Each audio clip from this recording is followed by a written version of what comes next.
Strangely enough, usually when I do press conferences in Scotland, the journalists don't clap. But this is a good innovation. I shall make it compulsory from now on. Thank you very much for taking the time to come and chat to us. I'm Sarah Cooper, I'm the head of news, as we said earlier, at FutureNEWS. How do you think the Commonwealth Games has benefited the City of Glasgow? Well, I mean, I think there's two levels, isn't there? Well, no, there's three. One is the obvious one, bricks and mortar. You know, the things that have been built. Now, many of you won't have seen various bits of the city before the venues were built. But East End, for example, is transformed with the velodrome and the Emirates Stadium and the Athletes' Village. It's just fundamentally physical infrastructure is transformed. And that goes for all of the venues, which are cracking. I mean, I think the Hydro is probably the most important, cost-effective economic engine of a games venue that's ever been built in history, because the Hydro, you know, 13,000 seats, every single one of them has a great view, is already more than paying its way as an economic engine, not necessarily for sporting events, but for, you know, like Rod Stewart's played there, Beyonce, my favourite, has played there. You know, so that's the first thing, bricks and mortar. Second thing is promotion of the country. The image, the presentation of Glasgow and Scotland to an international audience. That's fundamentally important. People say, is the Commonwealth Games worth the £576 million? Absolutely yes. You couldn't buy the publicity that Scotland has had for £576 million or 5 times that. I mean, it's a tremendous promotion of the country to an international audience, and I thought the opening ceremony, seized that opportunity with both hands, because the opening ceremony did what very few opening ceremonies can do. It had the ability to have an interesting, self-deprecating laugh at the country. That's a sign of a mature society. It presented things in a range of ways that were meaningful to other people. The whole, I was talking to some of our South African friends about Nelson Mandela and the way that that aspect was introduced. So it was a beautiful introduction, which was very meaningful, obviously, for many people around the world. And thirdly, the UNICEF idea of using the ceremony as a fundraiser for one of the world's great charities, gave it a meaning which is over and above most opening ceremonies. So the promotion of the country is the second thing. But thirdly is the most important thing.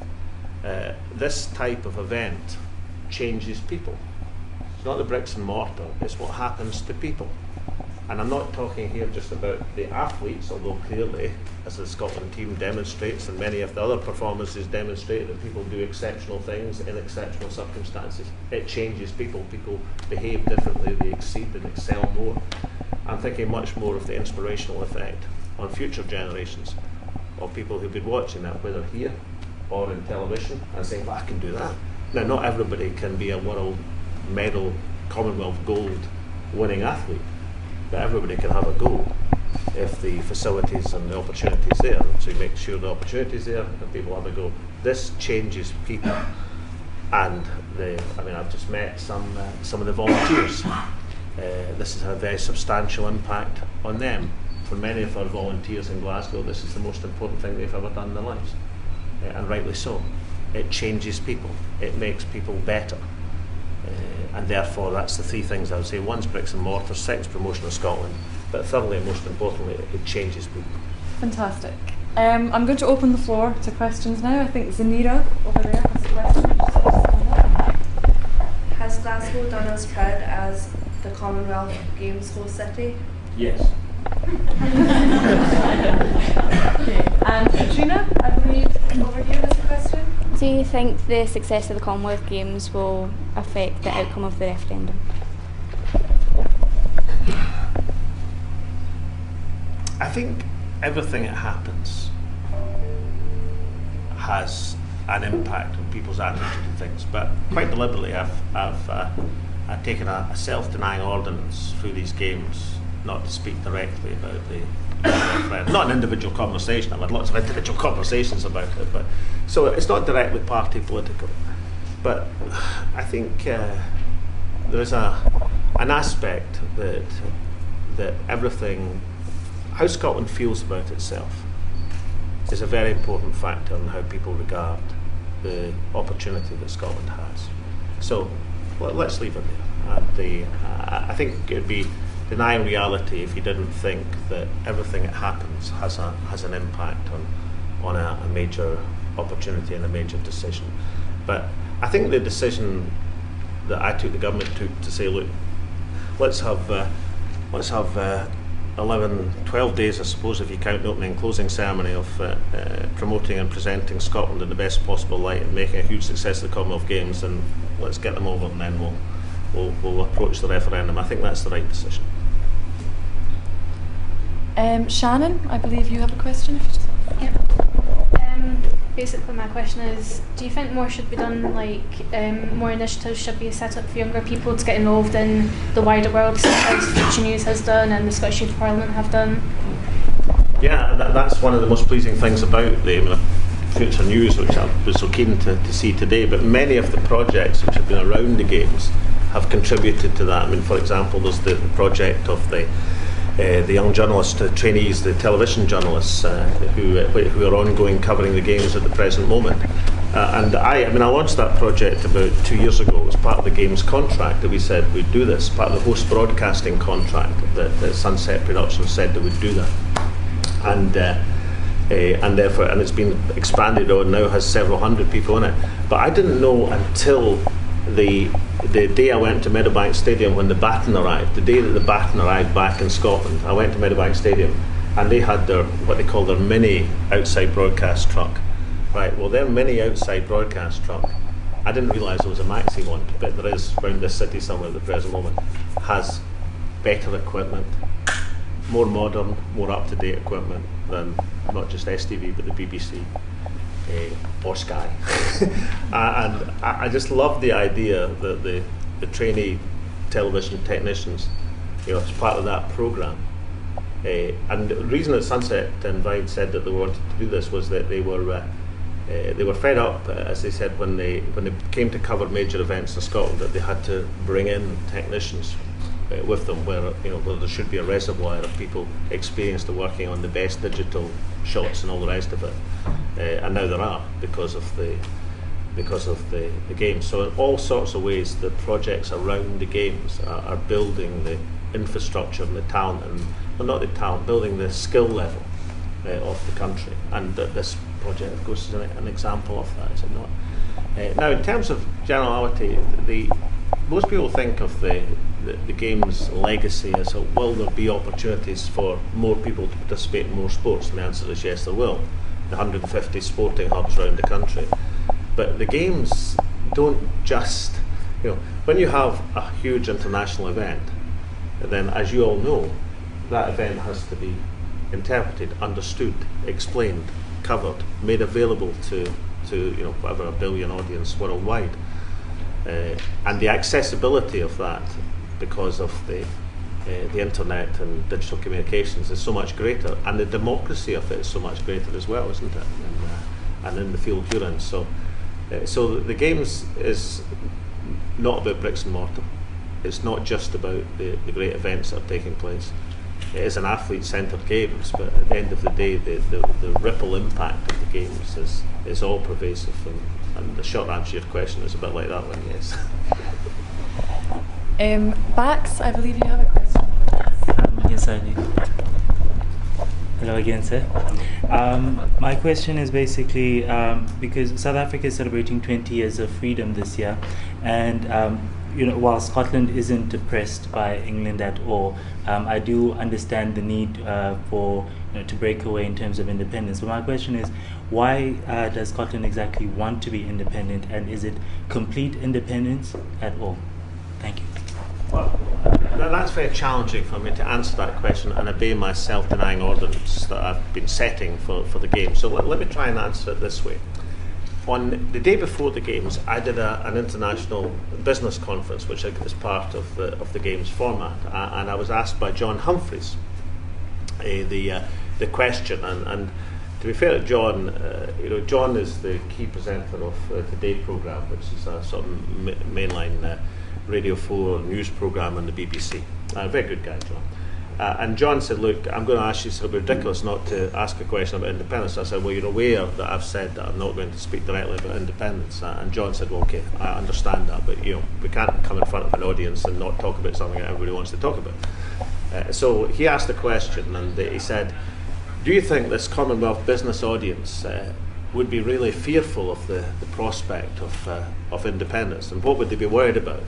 And I said, well, there's 71 nations and territories in the Commonwealth of Nations, and on my calculation 56 of them have become independent countries from Westminster government within the last 2 generations or 3 generations.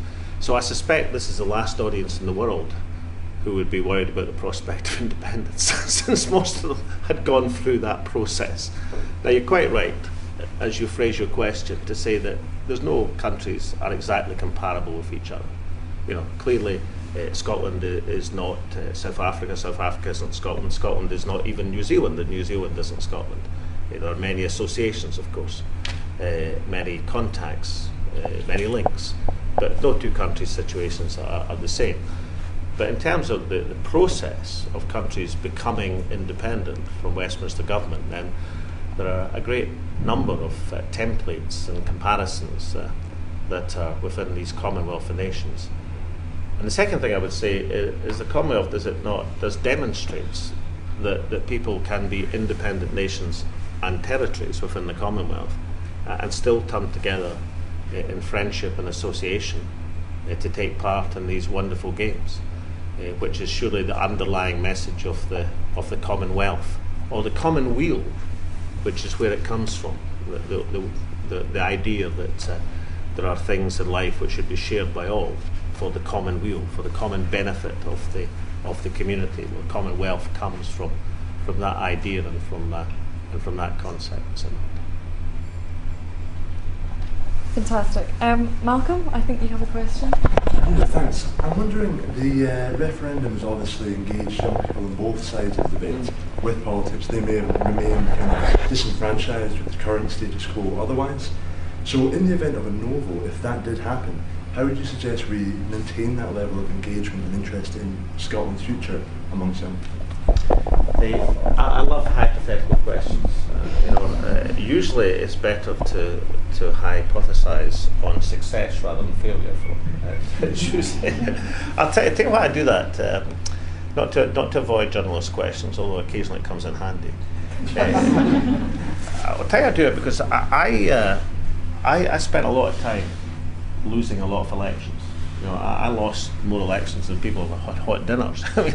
I had not personal elections. I always managed to get myself elected, but I'm talking about national elections. So I lost lots and lots of elections. And then I met a very remarkable lady called Claire, who is into. She actually advises a lot of football clubs and sports people on attitude to winning and losing, rather like what's happening in the Commonwealth Games at the present moment.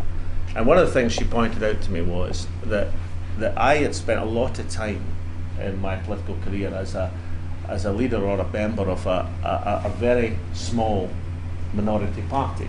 Like when I became a member of the House of Commons before any of you here were born, there was 3 SNP MPs in a parliament of 650 people. Yeah. So in other words, to be noticed, not to be ignored, which is the worst thing of all in life and politics. You really had to get stuck in, because otherwise you would just have been ignored. And the point she made to me was, look, when you get to a situation where you're not just trying to make a noise, but you're trying to actually achieve something, you can't think in the way that a small opposition party does. You've got to start thinking about the future, about how you take the country forward. You've got to start thinking, because people at the end of the day don't vote against things. That's one of the great mistakes in politics, particularly American politics, but politics everywhere. People vote for things. And if a positive campaign comes up against a negative campaign, believe me, the positive campaign will always win. Because people want to vote for something, not against something. The only circumstances a negative campaign wins if it comes up against another negative campaign, in which case the most negative campaign wins. But up against the positive campaign will always win. The point that Claire made to me is that I wanted to put that forward as a proposition, then I had to absolutely believe it. You know, there's no point in saying, well, I'll just say this, but actually secretly I'm plotting for defeat. You know, you have to believe in it wholeheartedly and put it forward wholeheartedly, otherwise people find you. And that's why I hypothesise in success.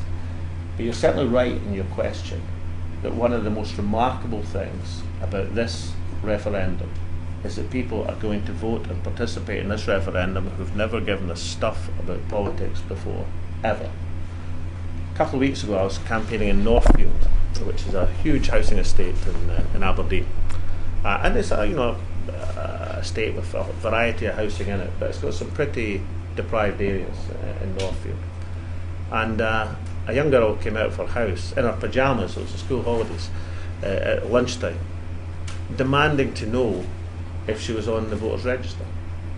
So she came out of her house demanding to know if she was on the voters register so she could vote yes. Now I can tell you, in my political life, I've never ever before had a teenager who came out and demanded to know if they were on the voters register so as they could vote. That's never happened to me before. Occasionally you got people saying I'm on the voters register, but never before has somebody shown such enthusiasm to find out, to make absolutely certain they weren't going to lose an opportunity. Now, I think we're heading to a percentage poll plus 80%. That's going to be the turnout, which incidentally wouldn't necessarily be high for South Africa, but believe me is extremely high for Scotland and for just about every other developed country in the world. And that is the most amazing thing. That's the most extraordinary thing. As it should be, incidentally, because what people have got in September is an opportunity which perhaps comes once in a lifetime. Great. Paulina? So, are there any plans to develop a proper Scottish film industry? Yes, well that's what I would like to see done, and there's a variety of ways in which you can do it and approach it. But one of the things that's interested me about the programme that's going on at these games is actually, when we've thought about the film industry in Scotland before, you think about facilities. Is there a studio set? Can we cope with something like Outlander, for example? Well, the answer is yes, because we are now coping with it. And people have thought, how do you get a big studio to set up a facility in Scotland? And of course, that sort of thing is really important because but maybe we should have been thinking a bit more about the human skills and the human talents which enable people to, and I suspect that side of it is as important as the other side of it. It's not just about the right tax breaks, although that's important. It's not just about the right facilities, although that's necessary. Although Outlander tends to show you that if it's a big enough production, they're gonna if you've got the right space for them, then they're going to create it. Outlander incidentally is. Does anybody know what the Outlander is? Hands up, you know what Outlander is. Right. Well, if I was before an American audience just now, every hand would have gone up because Outlander is already screened. It's a great Vogue series in America just now. It's made in where? Any ideas? Cumbernauld, vast thing at Cumbernauld, which and it's going to run forever, so I'm told, because the first series has topped the American TV box office, so it's bigger than Game of Thrones. Let's put it that way. You're talking about a series which is bigger than Game of Thrones, and which, if I ask you that question in 6 months' time, you'll all know how Outlander is. I haven't seen it yet. I'm told it's awfully good. It's a time travel set in Scotland, but made in Cumbernauld. So there'll be no more jokes about Cumbernauld Town Centre. That's now off. No jokes about Cumbernauld. Cumbernauld will now be known for Outlander. Craig, over in the corner, has a question. Why are expat Scots not being allowed to vote in the referendum? Well, I would have dearly loved to have expat Scots voting. I really would. Except that when we sat down and thought about it, there was no way to define a franchise. You think about it for a second. Let's say we'd said, right, everybody born in Scotland gets to vote. Right? Okay, somebody would have said, wait a minute, my family was Scottish, but I was born in Aldershot Barracks, in the army or something. So as soon as you try to define it as people born in Scotland, then you're subject to a range of challenges a range of, how do you define a Scot in ancestral or birth terms? And therefore, the only franchise we could see which was totally defensible is the same one that's been used internationally, certainly in many other examples, although some have been different, but is the residential franchise. It has been used in both the previous referendum in Scotland, in 1979 and 1997. It's the same franchise that's used for the Scottish Parliament elections. Therefore, it has the credibility of being used before. The register is there. And the only change we made substantially to it, of course, was to extend the franchise to 16 and 17-year-olds. So I would have dearly loved to have a wider franchise in terms of international Scots or expatriate Scots or Scots in England. I had no difficulty with that whatsoever, but it just wasn't possible to find a franchise which was defensible and impregnable to legal challenge. The residential franchise. There's one other advantage about a residential franchise, of course, is it makes absolutely explicit the point that the idea of independence is for everybody who's part of the Scottish community. This is a civic expression of national identity. It's not, we're not interested in where people are from, it's where people are going that counts. And that, I suppose, re-emphasises that really, really important point. The argument is about people who live and stay in the country, are part of the Scottish community. That's what the argument's about. And therefore, I suppose, in a way, that residential franchise underlines and expresses that idea of civic identity. Civic in the sense you're judged on the contribution you make to the country, not on the accident of birth. One other thing from Scottish history is worth reflecting on, and it's actually not just true of Scotland, it's true of many countries. The greatest two folklore heroes in Scottish history. Who are the greatest two heroes? Well, it won Braveheart territory here, so give me... William Wallace. And? William Wallace, Robert the Bruce, right? Robert Bruce. Real name, Robert de Bru, i.e. a Norman ancestral family. So Robert the Bruce's family came from France, were part of the Norman influx into these islands.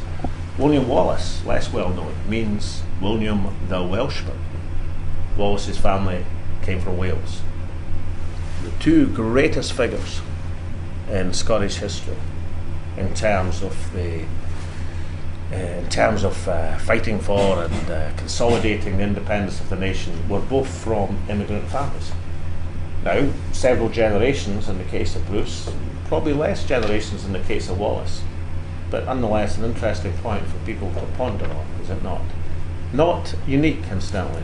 There have been many examples of countries where leaders of independence or autonomous movements have been from immigrant families. But it's a nice thing to think about as you think about the importance of the people who are here and are part of our community. Okay. Paul, over in the corner, you've got... Incidentally, if the UK government had been in charge in the 14th century, then they would have deported both families or stopped them coming on the basis that people come from elsewhere are suspicious. Would be my general approximation of the UK government's approach to migration and immigration. Hi, I was just wondering, how far true is it that Glasgow or Scotland rather, is actually seen to be more democratic and liberal, when we know that most other European countries have partaken in building their cities using slaves? Yeah, well, obviously Glasgow is very interesting. Scotland has its own history, right? And Scotland was part of the empire, and Scotland and Scots were in many senses the enforcers of the empire. Since most of if you look back on imperial generals, then you'll find lots and lots of Scottish names. A bit like the Sikhs in India, I suppose, would be a good comparison. And of course, Glasgow rose on the tobacco trade, and to some extent, although less so on the slave trade, was one of the characteristics of that. But to be fair to Glasgow and be fair to Scotland, it disavowed such things. Well, let's put it this way: the only statue I know of outside America to Abraham Lincoln celebrating the liberating effect and saluting the support given to the emancipation movement in America is in Scotland, erected by a grateful Americans. It's in Carlton, and I'm just about to correct myself. It's in Carlton Cemetery in Edinburgh, which is quite a significant aspect. So we've got some things to be proud of, as well as some things to be questioned about in terms of our history. But then all countries have, and maybe history is about how you take the good lessons and amplify them, and how you understand the bad lessons and eradicate them.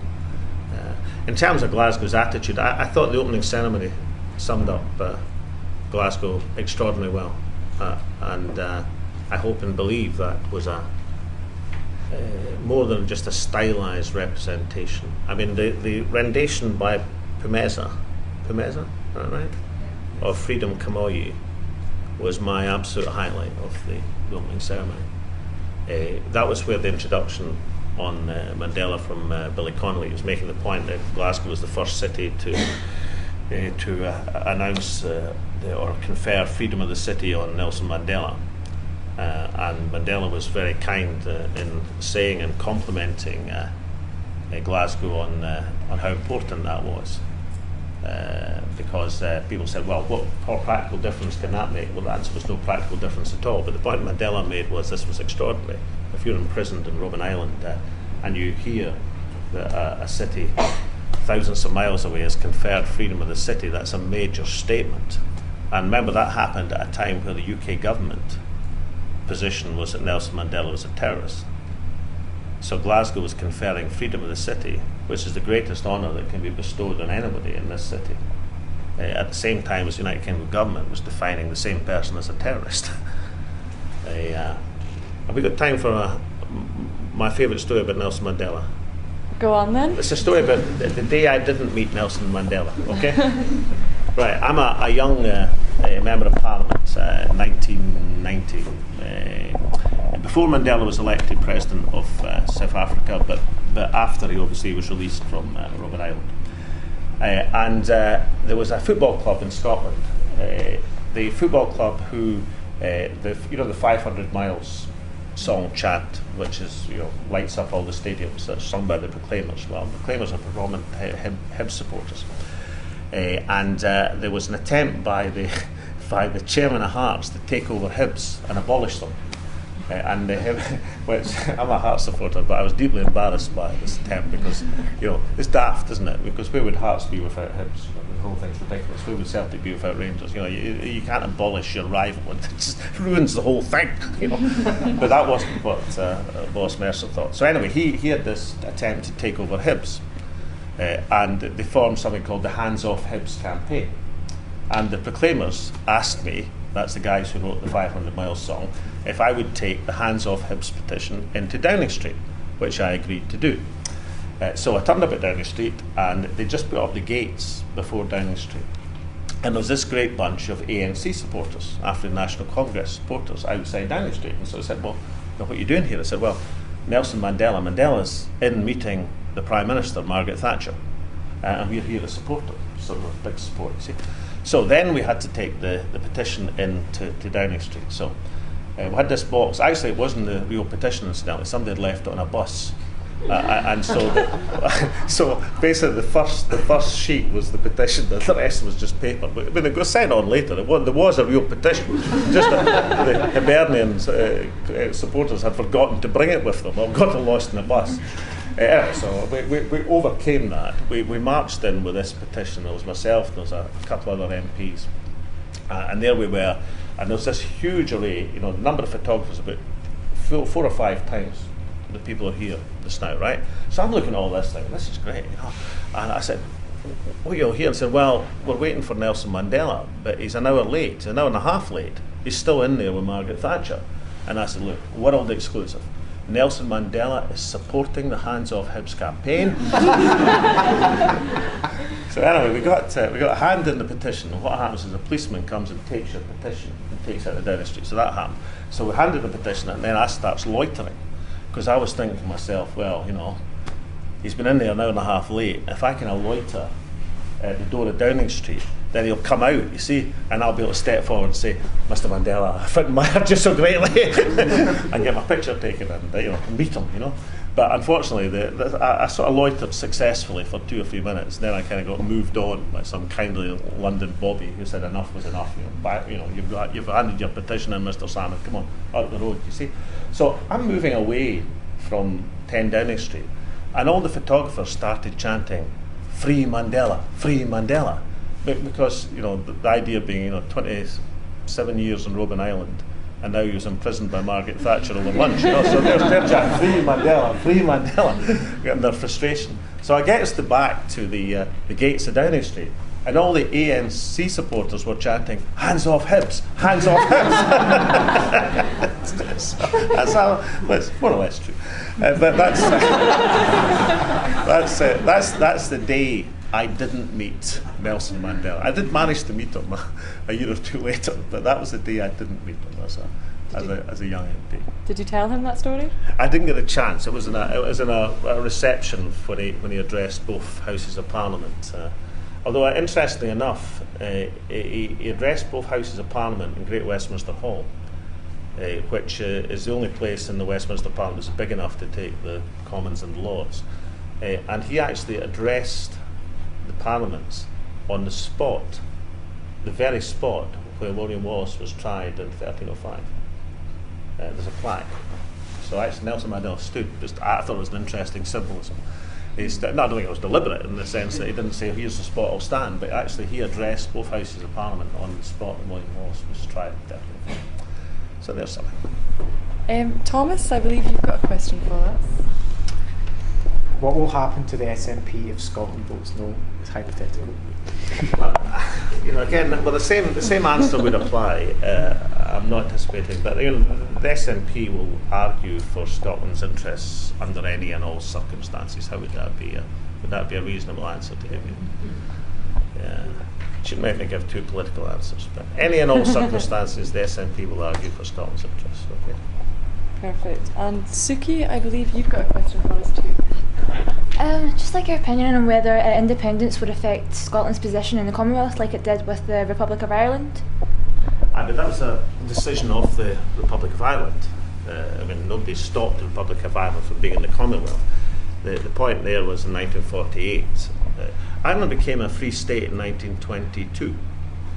In fact, in Bute House I have a very interesting silver tray, which was a present given to Ramsay MacDonald, who was Prime Minister in 1930, by what are called the overseas delegates at the Imperial Conference.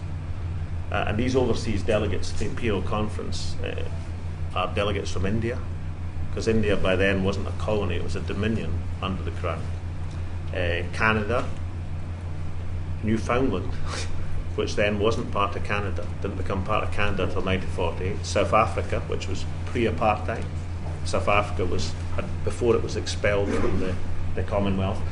New Zealand and Australia, less surprising, and the Irish Free State, because 1930 Ireland was still a dominion of the Crown, self-governing Free State dominion. And in 1948 Ireland decided to become a republic. It was Ireland's decision to become a republic. So, and nor does that stop you being a member of the Commonwealth. Most members of the Commonwealth are republics, but are still recognised Her Majesty the Queen as head of the Commonwealth. So it's a voluntary decision. So the answer is yes, of course Scotland will be a member of the Commonwealth. Will we have the Queen as head of state? Yes, that's my view, and I think it's the predominant view of people in Scotland. But whether it's Britain or any other country in the Commonwealth, the Queen is head of state by choice of the people, of course. But my view is the Queen should be head of state. Scotland and England were independent countries for 100 years. Independent countries with the same monarch. It was actually a Scottish monarch became monarch of England instead. But we won't dwell on history too much. As a wee reminder. So yes, is the answer. Catherine, I believe you've got a question. Which whichever way the referendum goes, how can we heal the divide that has emerged between Scotland and England, and in Scotland as well between the two campaigns? You know, well, the best way to answer that question is to dispute the supposition on which it's based. I was in Liverpool a couple of weeks ago, and I dare say when I go to various events today at Glasgow, where else I'm going, I'll do a few selfies and sign a few autographs. And there are absolutely nothing compared to the ones I signed on the ferry across the Mersey 2 weeks ago. This idea is nonsense. The argument that's taking place essentially is between the Westminster establishment. These are people whose world view extends about 1 square mile, and the rest of us. And the idea that people in Liverpool feel any divide with Scotland because Scotland. Actually, I was there to meet Peter Kilfoyle, who was MP for Liverpool Alton for many years, and a fantastic guy. And the reason I was there is Peter was endorsing Scottish independence. Or in his words, Liverpool's coming with you, on the same argument. This is not about Scotland and England. This is about Westminster government and its practices and the way it treats people and the ability of Scotland to govern itself. And for further reinforcement of that, the same, well, no, maybe I'm wrong here, but watch myself. 1 or 2 of our reprobate newspapers in this country, of which we have a large number, unfortunately, ran a story before the games about how the English athletes would get booed in Glasgow. They actually ran that, fears over boos for English athletes. I don't think there's been a single English athlete booed anywhere. They've been cheered to the echo, as have the athletes of other countries. It's a nonsense from people whose world view extends to the Westminster square mile or into some newspaper copy room with a handful of journalists left who are owned by people in the Westminster square mile. It's a nonsense in terms of Scottish-English enmity. Further evidence for that, well, relationships between Scotland and England have improved dramatically, in my estimation, since Scotland had a parliament in 1999. And the reason for that is a very simple one, that the way to have good relationship is between equals. And the way to ensure good relationships is so that when something goes wrong in Scotland, we do something about it as Scots. We don't say it's all the fault of so-and-so or somebody else or this person or that government or whatever. So the way to improve relationships is to have equality of status when you take decisions for yourself and face up to these decisions. It's called taking responsibility, or sometimes as individuals we call it growing up or something like that. So it's kind of a process by which you take responsibility as a country. Secondly, divisions within Scotland, I think, greatly overestimated. An opinion poll says, have you had an argument with members of your family about independence? And like 18% of people says yes. Or major family divisions. What? Hooey. I have arguments with my family all the time about football. Not necessarily about which team you support, but just about whether I should be going to football at all. It's usually the argument. You have discussions, argument, debates with your family over lots of things. Nobody says you've all got to have the same view. It ain't compulsory. So I think this idea of divisions within Scotland is also nonsense. I think the day after the referendum, 99% of people will accept the result and say, that's it, let's go on with it. Let's put our shoulders to the wheel and do what we can and do our best. Now, you'll get some daft folk on the internet, but I mean, you're all experienced in these matters, and you know that the internet breeds daftness wherever subject you're talking about. It doesn't matter. There are a whole squad of folk, not many in number, but heavy in tweets, who just troll any issue, regardless of what it is, because that's what they do in life, is to be offensive on the internet. Therefore, politics is no different. But that's not real. That's not real life. That's just that's virtual nonsense. It's not reality.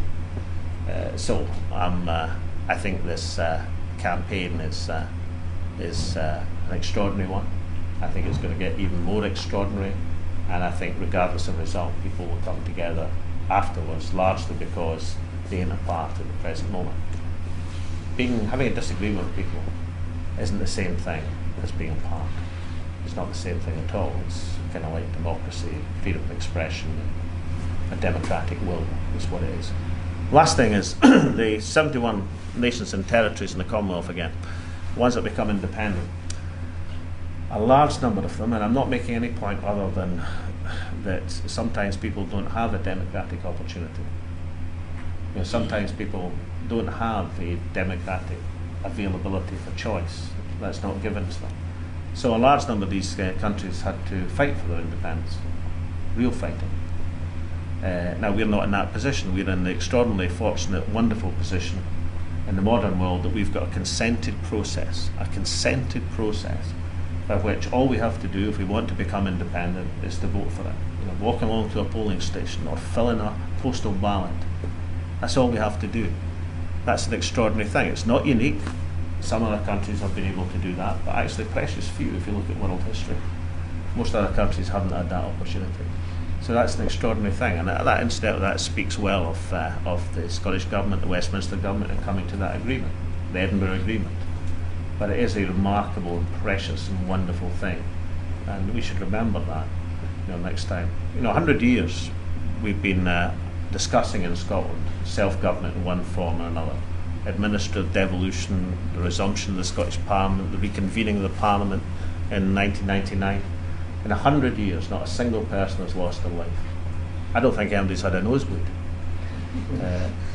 That is something we should be pretty pleased about, and we should learn when we see the occasional silly press headline, we should get it into perspective. This is a great process we're going through. Fantastic. I think that's just about all we have time for today. Thank you very much for taking the time to come in and chat to us today. Listen, you're all having a great experience. I don't have to tell you that, you're all having a great time. So, but make sure you enjoy every minute. Learn lots of stuff, and then get out there and report the news, even wider than you're doing just now. But thank you very much.